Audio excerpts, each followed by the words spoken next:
We're back with Jitu, Professor Satyajit Mayor, and our discussion is on the questions of masculinity. In the first episode, we went through Jitu's memories of childhood, of becoming a professional scientist, and some of his very crucial decisions of coming back, for instance, to India and becoming a part of building the National Center for Biological Sciences. Now we'll take on some of the ideas Jitu has been discussing about how the idea of the man of science is actually born out of, and it reproduces certain separations. So for instance, let's start. So I'm sort of identifying four. One is a separation from emotion, the other is from politics, third is from faith, and the fourth is from art and aesthetics. So I wanted to ask you, the man of science is often expected to be not a man of emotion, right? Science itself as an entire project is seen to be built on rationality, reason, which often displaces the role of emotion, even, for example, in knowledge production. Yeah. And so we as feminists often wonder whether this is a problem in the making of science and the scientist. Yeah. How has it been in your life? I mean, I'll ask some very basic, elementary type of question and say, what is the role of emotion in your life? Are you an emotional person?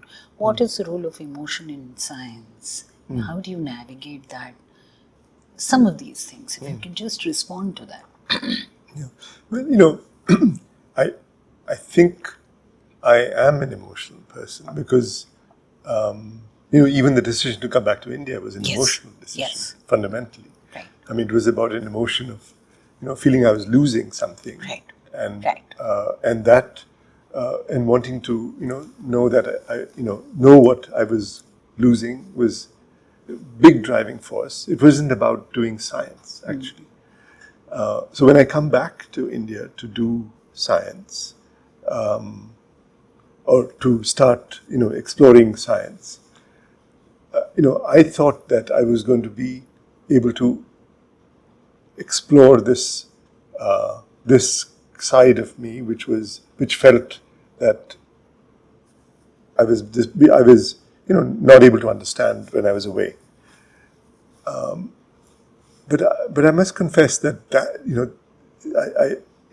was the hardest part for me, to live in India and see that so much water had flown under the bridge, and there was so much polarization that had taken place in society. Had begun. Although it hadn't become completely, completely, ingrained and become institutionalized. It's cemented. It certainly wasn't as cemented, and certainly wasn't at the NCBS and in the NCBS that I came to work at. Right. On the other hand, science became a little bit of a refuge. It became something that, one could channelize one's emotions into doing science, and literally, in this strange kind of place where I felt, after having lived 11 years away, felt quite displaced. I felt I could actually, my emotions could actually feel some sense, channelize and feel a sense of, relief. In fact, working, and so it wasn't. So I would say it was not without emotion. Science, at least my pursuing what I was interested in exploring, became an emotional pursuit. Yeah. And so and it was not guilt. Part of it might have been guilt of not giving back, quote unquote, or this whole brain drain idea. Part of it could have been that. I think so. I mean, wanting to come back also was part of feeling that I was not giving back. Yeah. But it was probably more than that. Was it a connectedness that you felt with the life here, the country? I don't know. Very much it's so. just very much so. Yeah. Yeah, and also wanting to be part of something that was which at that stage Seemed like. at that stage I didn't know it would go anywhere. In fact, it was almost when Aisha and I came back, we almost felt that we were going to spend 2 years in And then go Bangalore, back. and then like everybody else, go back. Okay.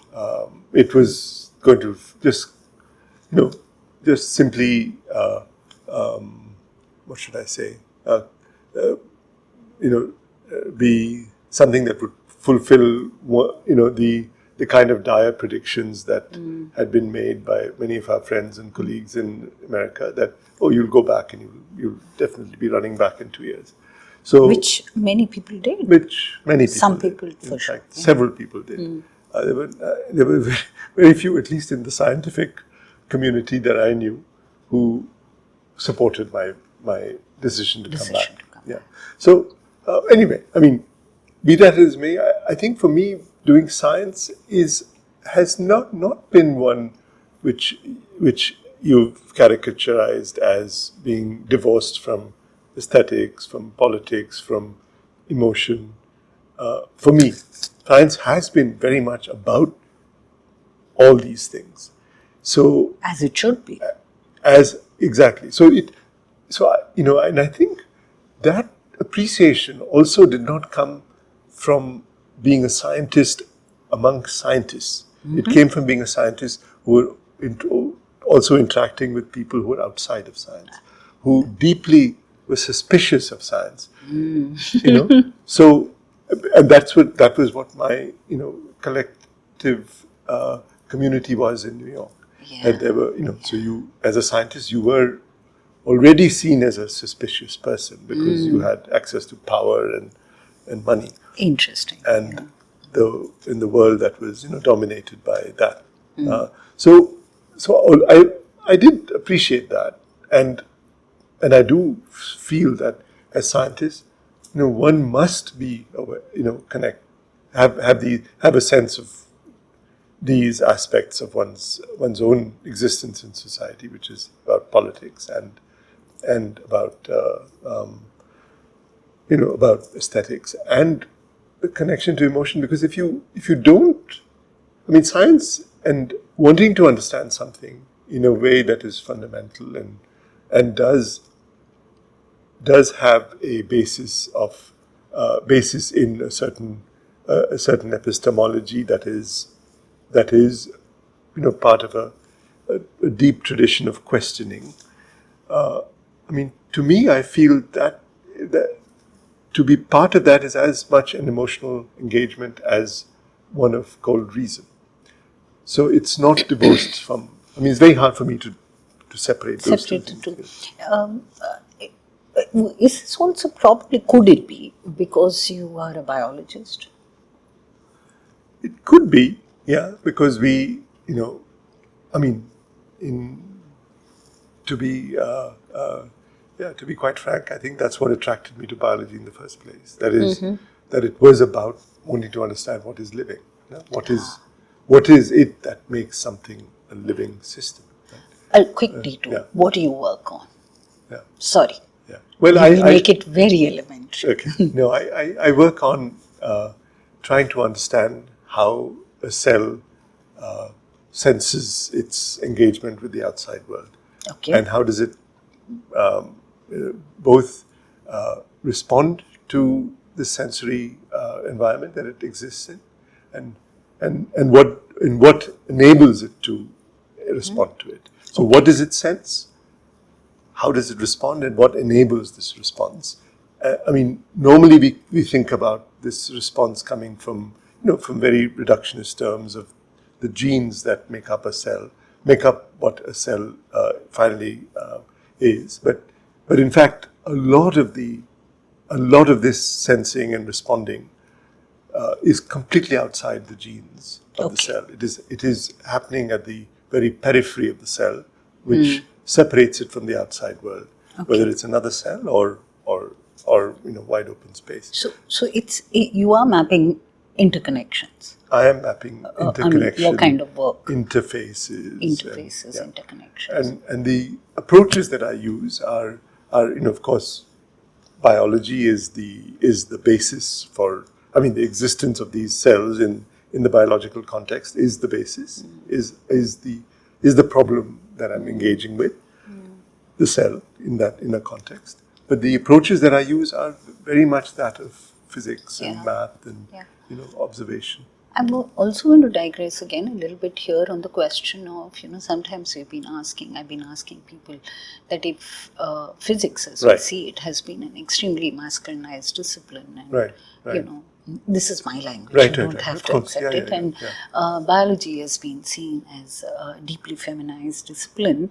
But when I ask some biologists, respond by saying, no, but we are going, we are becoming exact, we are becoming reductive, we are on the path of genetics, which is very similar to physics and things like that. So we are getting there. And in fact, what my understanding is, but the strength of biology is not to become reductive.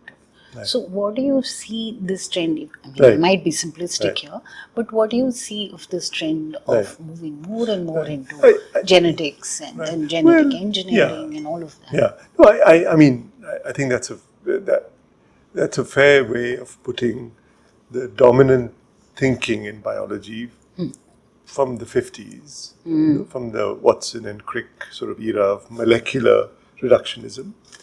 But I think, the more we understand... Who are also guilty of bypassing Rosalind Franklin. Right, of course, yes, completely. Yeah. Who was also a molecular reductionist, but not... so it's not to say you that... got me. But she was, definitely bypassed, and there's no question about that. But, Rosalind Franklin, well, there was also Wilkins, who was her supervisor. But anyway, moving from that era of thinking of the molecular biology revolution, if you will, which in some ways ends, and I would say has a culmination in the consecration, if you will, of the Human Genome Project.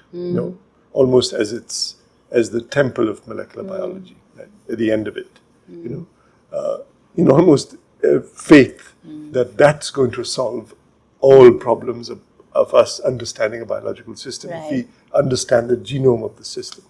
And that today cannot be as far away from the truth of understanding than ever. Because we've begun, once that bridge was crossed, today we appreciate that many aspects of what's happening in a living system are completely independent of the genome. The genome merely provides the elements of possibility. Right. Now, what happens in the cell, which is at the end of the day, the unit of a living system, is operating on the products of the genome, but constructs that are totally stochastic, highly, emergent in their character. Yes. Therefore, we need to bring a much more synthetic, holistic, approach, which is constructive and not reductive.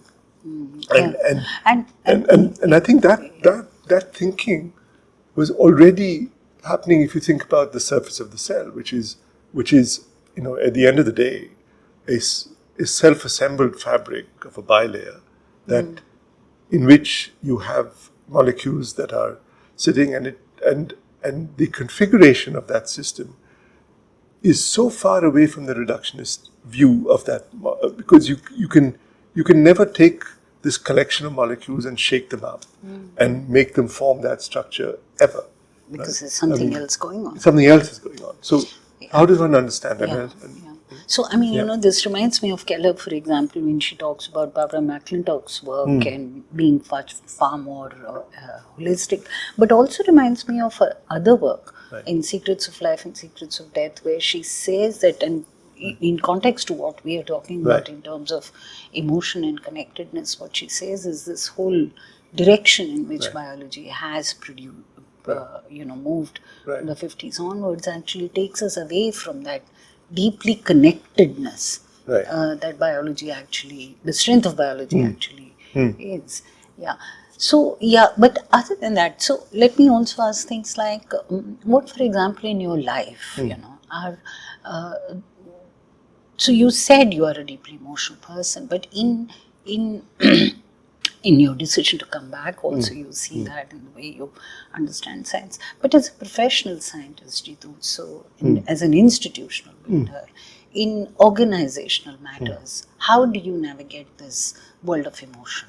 Yours and others. Right. I mean, It's not, hard. not easy. Yeah. Yeah. Yeah. I mean, at some level, I think the only way to navigate that is by building links and connections with other people and creating bonds and community, which I think is really one way to build. I mean, those happen through emotional connects, right, in bonds and community building with scientists as well as non-scientists. And for me, that has been the So you're not way. afraid to build those bonds. Not afraid to build those bonds, but being actually what happens as an institution builder is one thing. When then you build bonds to help create something. But when you lead an institution, then these emotional bonds become much harder. Much harder. Yeah. When you're in leadership In your position. leadership position. And Yeah. is it harder? I mean, again, it's an obvious question, but I'd like you to. Is it harder to build these bonds with men or women? Because even Right. male friendships are not easy. No. Because they are so competitive. Can be, and yeah. with male female friendships, there are other dimensions. Right. So how has Yeah. it been for you? Well, I've had very, deeply connected relationships with men and women in the professional space. And I would say they have both been equally, equally, strong and difficult. Because I think at some point, when you're engaging in building something which is beyond you, you transcend that sense of being, Competitive or or being men and women also. and students? Students, yes, with students, I think, I've always had the good fortune of having many women students in my own lab. In fact, for some time, I've had only women as students and a lot of men. But I felt that women students have in many ways, you know, had much harder times than men, because I don't think they have felt that they were equally recognized and also equally motivated by, being promoted, by being sort of, I guess, by people even believing that they could do what they need to do. So I felt that I've needed to reach out much more to women students who I've had. And you don't accept the charge that is often made that they are just being oversensitive or overreacting. Not at all. In fact, I think they've been very strong. Through really difficult periods. I mean, they've had different difficulties compared to the men students I've had. I mean, many men students, male students I've had, have also Of had course. serious difficulties. But I think they've had, in many ways, more support from the community and also from the scientific sort of milieu, because they're expected to, get ahead. Yeah. And that's been much harder for women. Yeah. I mean, of course, I fully recognize the fact that expectation to just go ahead also and at any cost can Right. be very difficult for men too. And one Right. doesn't deny that. Right. So as a mentor, I Right. mean, we as feminists have been sort of talking this language of care, that a careful, caregiving, attentive mentoring culture is what we need to bring into science, rather than mentoring is not just about giving you the right networks, socializing you to perform in a particular way, but it's also about doing this carefully, also about bringing in relationships of science and society. Do you think that happens enough in science, and do you think that you're able to do some bit of it? Yeah.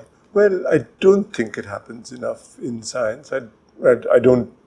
I mean, it happens, if you will, in a very codified way. In, for example, HR policies in corporate, right? I mean, Yeah. so that is one. And in the sciences, in some ways, there could be more codification, I feel, which would provide, much more structured ways of people being able to engage in this, I think, very important aspect of mentoring.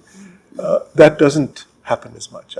And when you end up as for example, I know when I came as a young person to start my lab, a lot of the anxieties of wanting to, discover something really, do something exciting, those anxieties were transferred to my students. Yeah. And, and many years later, they told me that they suffered from that. I think we need to do some collective thinking here. And then, I do recall sensing that, maybe I need to change something. And I think those conversations that I had with my students from the earlier years did allow me to reflect and perhaps change. I hope. Yeah. Your personal practice, but also institutional cultures. Right. Let me now take you to another axis. You identify as an atheist. Right. You've always been an atheist? Yeah. Yeah. Even before you were convinced about becoming a scientist, or are there deep connections between them? Well, I've always been, there are deep connections with becoming a scientist, I feel. But I think, I can't, I always, I don't know whether this is being, projecting something on myself, but, considering, my mother would, often have a prayer. She did. She did. My father was a strong believer in something spiritual, but not religious. So they were not, I would say, atheists in the conventional sense. They were showing you both two different sides of faith. Sides. And so growing up, there wasn't a commitment to being atheist that was demanded of me, right? So I think becoming an atheist, perhaps, I can't remember, but I cannot remember actually knowing that when did you become an atheist? That I was. How did you become? How did I become one? But I can't remember. You need to think this through. I need to think this through. Yeah, I can't recall. Yeah. I ask this simply because the history of modern Western science has been a separation from religion. Right. And of course, we all are extremely suspicious of religion as a organized social institution. Right. As sociologists, we cannot be, we cannot be inattentive to it. We need to be. But on the other hand, there's also the question, as your father would have thought of it, as it being a more deeper personal question of faith, as to, putting something in the face of precarity, in the face of uncertainty, in the face of death, for example, many other reasons why people turn to, faith or the idea of something beyond. You might call it God, you might not call it God, something beyond nature or something within nature. Right. There is a lot we know, but most of us tend to sort of turn into religion either because we are conditioned or into some form of faith when we are faced with personal crises or deep suffering.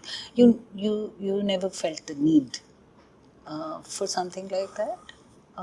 Well, I mean, in certain times of, deep crisis, I mean, one would always want succor from somewhere, Yes. but I don't. Even if it is only psychological. Right. I didn't feel that I needed to, turn to any organized religion, but but Any other form of faith, maybe not organized religion, but a sense I'm of trying to scratch beneath what this conviction of being atheist is. But, So, if not from that idea, Jitu, where do you find your succor from, or where do you find your. So, I mean, this is a considered opinion of mine that people who turn to faith in deepest conflict and suffering it's a very humane act. And I'm deeply curious about people who don't do that. And, where do they find their ways of being? So, is it people, friendships? I think it's friendships and Sociality. people. Yeah, I mean that's usually Usually the what I turn to. Yeah. I mean that's not. I mean it's not often that one.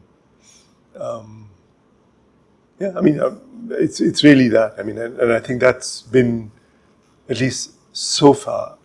I mean, I've had the privilege of having just incredible support from friends. So that sort of is enough. yeah, and also friends who are of like mind, for makes whom, a lot. Yeah, and who have also a almost a boisterous atheism about themselves. Yeah. Boisterous is the word. But yeah, so you don't believe in the idea of a creator? No. Well, Newton said it. No, there must have been a creator. Right. He was wrong. He was wrong about many things. Yeah. No, I'm just trying to explore the idea of the possibility of integrating Right. one's scientific temperament with one's I think for me, yeah, if one accepts the idea of a creator, then where do you stop? Right? I know. And so then asking questions for me would become superfluous, because it is ordained by something, and if I don't believe that, then I need to know why. Why? No, it could be more complex. But we won't get into that. It could be much more complex in terms of dynamic, agency versus yes, not. a Yeah, much more yeah. reciprocal kind of understanding. But then, how about things? You've always been deeply interested in art. Right. Influenced by art and aesthetics. Asha is an artist. Right. Deeply committed to. How does that work in your life? The concept of beauty, the concept of, and how is it related to science? I mean, do you see any point where they come together? Well, Or are they separate domains to be enjoyed separately and dealt separately? I think they come together in the process more than I would say in an outcome or an intersection. I mean, the process of of search and discovery of certain aspects of science, or whatever pursuit. I feel our journeys of intuition and creativity, and as an artist also equally. And so the products of these things. I mean, the discovery of something at the end of the day, if you've actually figured something out, is actually a very creative for me, it's a very aesthetic. It brings aesthetics, satisfaction experience as well, because there is. I mean, it's hard for me to describe. Just as it is hard for me to describe what I sense or feel when I see something in artistic or some writing that completely moves me. Or so I do feel that about science So, as but you're well. not going to try and compartmentalize the two. No. You're saying that they come together in the process, but in the outcomes they could be different. Yeah. Yeah, makes sense. For me, yeah. Yeah. I mean, for many people, I think there is also But how something that comes suppose together. I ask you more, this question is more as a sociological question or a question as an, you've been an institution builder. Is it possible, not possible to bring them together in the science education, the way scientists are raised? You know, I We will clearly just give you. truncate it. I mean, we just... Yeah, we do. But let me just, give you the example of our campus, right? Here. I think it's a labor of one love, starting with Obaid, and a sense of aesthetics about the kind of science that we would have wanted to have done here. So when we started this campus, the idea that you would have, and I think this was Obaid's pretty much vision that you would have, and I mean, I don't know whether he would have said man or woman or person, let's call it person in science. He inspired to us as Siddiqi, Right. the historian. So, so the scientists in their laboratory, and I think this was Obaid's vision that you could pursue things, and he strongly believed that you could do things in India that were unique to our local circumstance and geography, and that's why one should be doing science in India, and not because it was going to be a globally competitive activity. And I think that was a very thoughtful way of thinking about doing science in India when he came at that time. Jitu, I'm making a public request. Yeah. You must write about Obaid and his vision. Yeah, no, I think we are going to try writing about these things. Yeah. Yeah. So, so Obaid's sense also was also about the individual being, able to think carefully, but also on their own. And he did believe that the science also required that sense of reflection and some kind of a solitude of a kind. And so if you see the structures of doing science in our original laboratories, they were very much confined laboratories where everybody is in one space. Later on, I think when we started to think about the next phase of NCBS, I think many of us began to feel that was inadequate for us to think about doing science in our own solitary laboratories, but we needed to build collaborative ventures and structures. And so we created this place, this laboratory here. And it was by design that we wanted to build a collaborative environment, which would also be a space where, architecturally we could bring in the local environment. And also I see here more spaces for people to sit together. Right. And that was deliberate, and it was, it was engaging with architecture and the modes of doing science was a part of that. And I don't know if I should say this, but it's very different from the TIFR in Bombay, architecturally. Right. Yes. The spaces are very differently thought about. And I was very clear that we had to bring in architects who were willing to think about what a space does to your activity. Space. Yeah, and what a space does to the activity that you engage with. And there was an architect, Ashish Ganju, in Delhi. He helped us put together a panel of jurists, and I think they made a great choice of selecting this particular architect, who we were able to work with to create, I think, what is, I feel, very successful, this mode of doing science. But there are scientists of all stripes. I mean, some people don't like the open, space of engagement and collaboration. And should be possibility of doing it both ways. And I think that's what NCBS ended up being, that you have space for different kinds of science. So now we'll probably try to conclude with, again, the final question of the man of science is not really expected to be the man of politics, for example. You're expected to keep a distance from politics. And yes, we know that the way modern science is, it is deeply influenced or controlled in a way Right. by political systems, but also there is so much politics, if we may Right. talk about power, within science. And then there is the third aspect of, like you've spoken about, science as a citizen, science as part of civic society. So there are three levels at which politics is evident Right. in the lives of scientists, and yet we tend to perpetuate this myth continuously that the science and politics are to be kept separated. Right. At what level do you think they should come together? At what level do you think they should be kept separate? Right. Well, I think it's interesting, and I can only speak about this from my journey as a scientist in the last 30 years. So I think coming to India to start a laboratory, the political ethos was important because it also felt that you could be unconstrained in the way you thought, and that was the 90s, and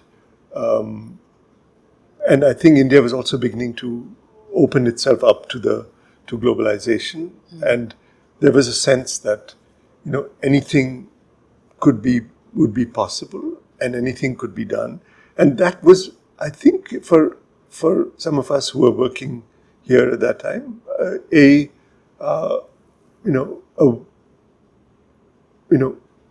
way the political system was organized.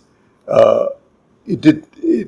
I mean, there were, as we all know and appreciate, that there was this polarization taking place in the backdrop of that.